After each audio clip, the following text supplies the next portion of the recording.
चीन, बांगलादेश आणि व्हिएतनाम या तिघ देशांकडून चांगल्या पद्धतीने ऑर्डर मिळत आहेत मित्रांनो. तरीही आपल्या बाजारभाव अपेक्षेप्रमाणे वाढत नाहीच आहे, परंतु खाली आलेले आहे.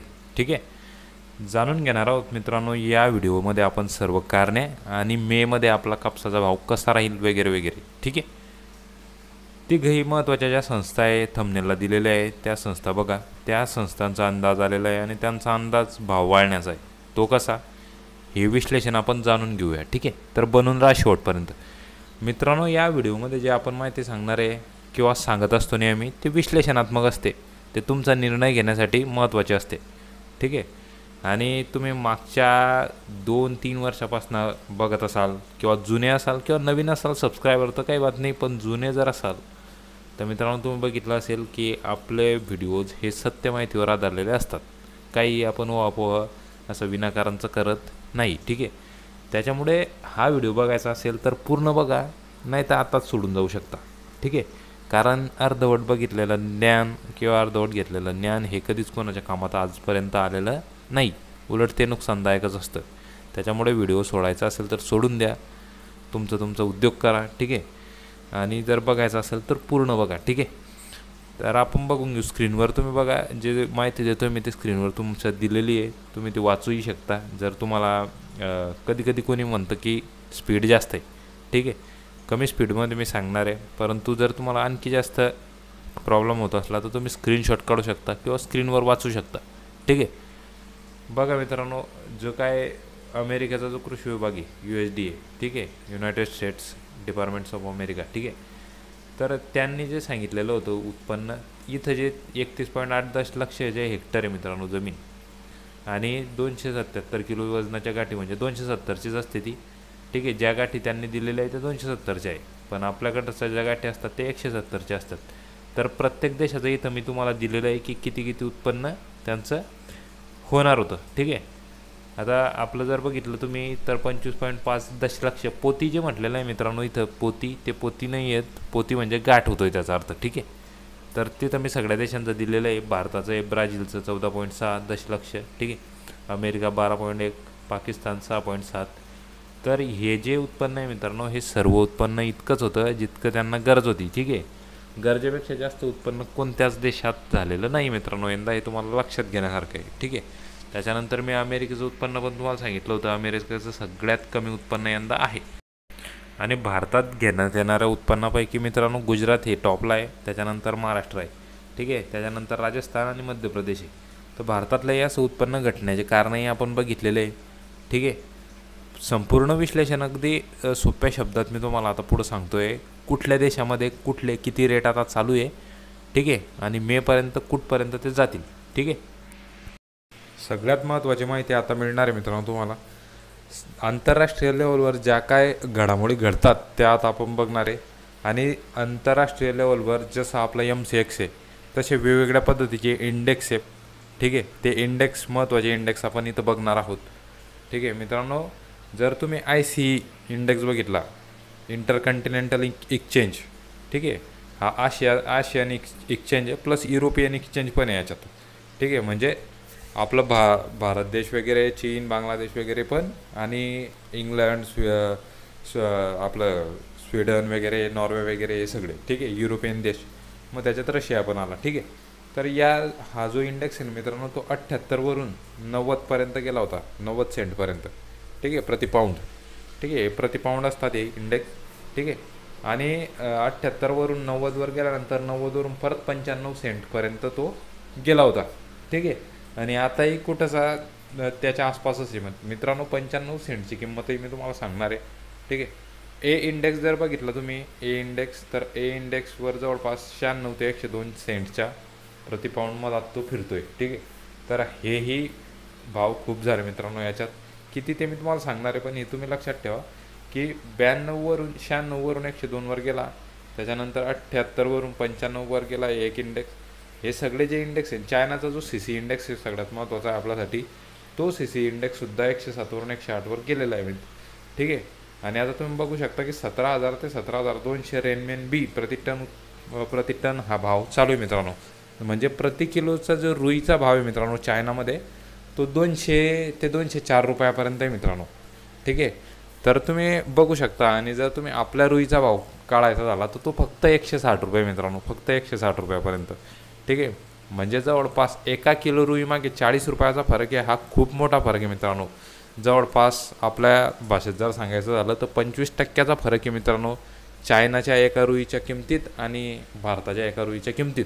हाच मोठं कारण आहे मित्रांनो की आपल्याला चायनाकडून ऑर्डरी खूप जास्त येत आहेत आणि येणाऱ्या मेमध्ये सुद्धा त्या ऑर्डरी खूप जास्त राहण्याचा नक्कीच अंदाज या संस्थेंनी, मी तुम्हाला जे थंबनेलला सांगितलं आहे त्या संस्थेंनी दिलेलं आहे. ठीक आहे, की नक्कीच कापसाचं जे मार्केट आहे ते पुढं जाणारच आहे, हे गॅरंटेड आहे. ठीक आहे, मग आता किती जाईल, मग आता काय आहे, आता आपल्या बंधूंचं काहींचा काय प्रॉब्लेम असतो की 7,000वर गेलं होतं तेव्हा वाटलं होतं की 8,000वर गेलं की विकू, 8,000वर गेलं, मग 8,000वर गेलं, परत वाटलं की 9,000वर गेलं तर विकू.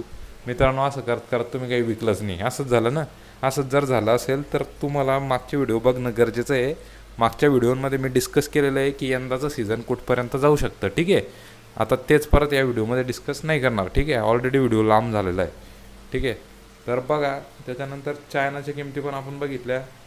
40 रुपये रुई प्रति किलो रुई किंवा इतकी एक्स्ट्रा आहे. आणि पाकिस्तानाची जर बघायची झाली तर पाकिस्तानसुद्धा आपल्यापुढे 30 ते 35 रुपयाने चालतो आहे. ठीक आहे, जर तर हे सगळ्यात महत्त्वाचं आहे मित्रांनो. मग याचाच फरक बांगलादेशवर पडतो. जर चायनामध्ये स्वस्त असला असता तर आपल्या कापसाला उठाव कमी झाला असता. कारण आपले जे दोन मोठे आयातक आहे मित्रांनो, म्हणजे ज्यांना आपण कापूस देतो, म्हणजे आपण निर्यातक झाले इथं, पण आपला कापूस आयात करणारे जर बघायचे झाले तर ते चायना आणि बांगलादेश आणि व्हिएतनाम हे तिघही देश फार पूर्वीपासूनच जास्त आपल्या कॉन्टॅक्टमध्ये आहेत कापसासाठी. ठीक आहे, त्याच्यानंतर मग आपलं ऑस्ट्रेलिया वगैरे येतं, ठीक आहे, ब्राझील वगैरेचा काही संबंध नाही. ठीक आहे, तर अशा पद्धतीनं हे मार्केटमध्ये आंतरराष्ट्रीय लेवलला भाव चालू आहे मित्रांनो. ठीक आहे, आता तुम्हाला मागच्या व्हिडिओमध्ये मी आपला फक्त भारताचा डिस्कस केलं होतं, या व्हिडिओमध्ये संपूर्ण आयडिया तुम्हाला देऊन दिली. आणि आता जे तुमचं MCXवर जे रेट आलेलं आहे 58,000 57,000, त्याला पाहून घाबरायचं काही एक कारण नाही आहे. कारण आंतरराष्ट्रीय लेवलवर कापूस आपला एक्सपोर्ट वगैरे होत असतो. ठीक आहे, एक्सपोर्टच्या गाठींचं सुद्धा 12 लाखावरून 27 लाखापर्यंत वाढलं आहे असं त्यांनी सांगितलेलं आहे. ठीक आहे, आता कॉटन असोसिएशन ऑफ इंडियाचं जर तुम्ही बघितलं तर इथं तेच सांगितलं आहे 27 लाख गाठी पर्यंत ते जाणार आहे. ठीक आहे, त्याच्यानंतर आता हे झालं कापसाचं. आता जमिनीचं पण सांगतो तुम्हाला मित्रांनो. जमिनीचं जवळपास 4 लाख हेक्टरने आपलं एरिया घटलेला होता यंदाचा. किती? 4 लाख हेक्टरने एरिया घटलेला आहे आपला. 4 लाख हेक्टर म्हणजे फार झालं मित्रांनो. ठीक आहे, 337 लाख 337 किंवा 350 लाख गाठींपर्यंतचं आपलं स्वतःचं कन्झप्शन असणारा देशामध्ये 309 लाख गाठींचं उत्पन्न वर्तवल्यानंतर भाव पडण्याचे काही एक कारण नाही आहे मित्रांनो. आता बघू आपण भाव पाडण्याचे कारणं. ठीक आहे, आता भाव पाडण्याचे कारणं जर तुम्हाला सांगायचं झालं तर सगळ्यात मोठं कारण यंदाचं बनतं आहे मित्रांनो इलेक्शन. ठीक आहे, इलेक्शनचा काय प्रभाव पडतो, सगळेच इलेक्शन सांगताय ते पण तुम्हाला पुढून सांगतो. याच्या आधीही सांगितलेलं आहे मित्रांनो. इलेक्शन हे असं एक वर्ष असतं ज्याच्यामध्ये रिटर्न हे खूप मिळतात कापसावाल्यांना. आपलं कापसावाल्यांना सांगण्यापेक्षा इंडस्ट्रियलिस्ट लोकांना. तुम्ही बघितलं असेल की इलेक्टोरल बॉन्ड नावाची संकल्पना आलेली आहे. इलेक्टोरल बॉन्डमध्ये चंदा देऊन कशा पद्धतीनं शासनावर दबाव आणून आपल्या उद्योगधंद्यांना वाढवता येतं हे तुम्ही बघितलं असेल. तर त्याच पद्धतीचं त्यालाच इलेक्शन हे जबाबदार असतं. त्याच्यामुळेच या भावांवर परिणाम होत असतात. ठीक आहे, तो विषय नाही. आपला दुसरं कारण सांगतो. दुसरं कारण म्हणजे सोन्याचा वाढता भाव. सोन्याचा वाढता भाव हे कापसावर कसं परिणामकारक ठरू शकतं मित्रांनो. विषय असा होतो की जो कापूस आहे आपला जिनर्सकडून धागे बनवणाऱ्या कंपन्यांपर्यंत पोहोचण्यासाठी जो कापूस असतो तो कापूस स्टॉकिस्टकडे जातो. ठीक आहे, म्हणजे गाठी बनवून साठवण करणारे हे मधातच ज्यांच्याकडे पैसा शिल्लक आहे ते गुंतवणूक करणारे लोक असतात मित्रांनो.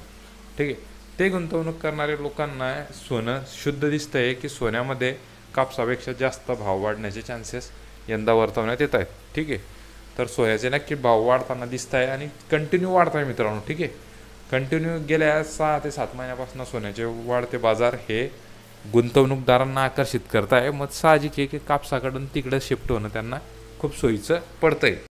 आपल्या देशात जरी सोन्याकडे जाणारे गुंतवणूकदार नसले मित्रांनो, तरी आंतरराष्ट्रीय लेवलवर अशाच पद्धतीचा व्यापार हा चालत असतो. ठीक आहे. तिसरं सगळ्यात महत्त्वाचं कारण सांगतोय भावदबाव येण्याचं. तिसरं सगळ्यात महत्त्वाचं कारण हे मित्रांनो की जागतिक पातळीवर जे युद्ध वगैरे चालू आहे, त्या युद्धांनी आपलं जे इकॉनॉमी आहे मित्रांनो, तो इकॉनॉमिकल क्रायसिस तयार होतो आहे. इकॉनॉमिकल क्रायसिस म्हणजे कसं की जे संसाधनं आहे आपले, ते संसाधनं खतम होताना दिसतात. म्हणजे जागतिक मंदी तयार होते मित्रांनो त्याने. ठीक आहे. जागतिक मंदीचा साधारण अर्थ तसाच असतो जसं मी तुम्हाला सोन्यात सांगितलं की कापसामध्ये इन्व्हेस्ट करण्यापेक्षा सोन्यात इन्व्हेस्ट केलेलं बरं. कारण चायना आणि अमेरिका हे दोघं देशांचं सोन्यामध्ये खूप जास्त गुंतवणूक असल्या कारणानं सोन्याची किंमत कधीच कमी होणार नाही. या हिशोबाने युद्धाच्या काळामध्ये सोन्याच्या किमती वाढत असतात आणि सोन्याच्या किमती वाढल्या तर शेतीमालाच्या किमतींवर त्याचा नक्की परिणाम होत असतो मित्रांनो. ठीक आहे. तर हे झाले महत्त्वाचे 3 कारणं तुम्हाला सांगितले. ठीक आहे. कमेंट बॉक्समध्ये तुम्हाला याच्या व्यतिरिक्त काही कारण वाटत असेल तर तुम्ही सांगू शकता. पण आमचं जे संशोधन आहे ते तुम्हाला आत्तापर्यंत माहितीच आहे कसं असतं. ठीक आहे. आता मुख्य पॉईंट मेमध्ये कापसाच्या भावांविषयी. ठीक आहे मित्रांनो, बाजार जो आहे तो पुन्हा एप्रिलमध्ये आपला मार्च आणि एप्रिलच्या मध्यामध्ये जसा वाढला होता तसाच वाढण्याचं एक्सपेक्टेशन मेमध्ये लावलं जातं आहे मित्रांनो. ठीक आहे. परंतु जुलैचे काय कॉन्ट्रॅक्ट बनलेले वायदे बाजारामध्ये जे कॉन्ट्रॅक्ट बनलेले त्यांची दशा थोडी कमकुवत आहे. ठीक आहे. त्यांची दशा जरी कमकुवत असली तरीही बाजार वाढण्याचे चान्सेस आहेत. त्याचे कारणं मी तुम्हाला सांगितले. ठीक आहे. का वाढणार आहे तर आता परत पुन्हा तो संकेत आपल्याला येण्यावर आहे. ठीक आहे. तर त्या संकेत आल्यानंतर म्हणजे तितकी मागणी वाढल्यानंतर जो दर यंदाच्या हंगामामध्ये सगळ्यात बेस्ट बघायला मिळाला तुम्हाला, तितकाच दर मेमध्ये सुद्धा जाण्याचे चान्सेस आहे मित्रांनो. शक्यता आहे जर आणखी युद्ध वगैरे जर थांबले, ठीक आहे, जर वातावरणात शांतता आली, त्याच्यानंतर आपलं जे गव्हर्नमेंट आहे त्याच्या पॉलिसीत उत्तम असल्या तर नक्की त्याच्यापेक्षा थोडंसं पुढे जाण्याचे मार्केटमध्ये सिग्नल नक्की बनत आहे. ठीक आहे मित्रांनो, जर आतापर्यंत व्हिडिओ तुम्ही ऐकलाच असेल तर तुम्हाला माहिती नक्की आवडली असेल. ठीक आहे. तर लाईक, कमेंट, सबस्क्राईब आणि शेअर करायला विसरू नका. ठीक आहे. आणि काळजी करू नका. ठीक आहे. स्वतःची, देशाची, परिवाराची नक्की काळजी घ्या. ठीक आहे मित्रांनो, धन्यवाद.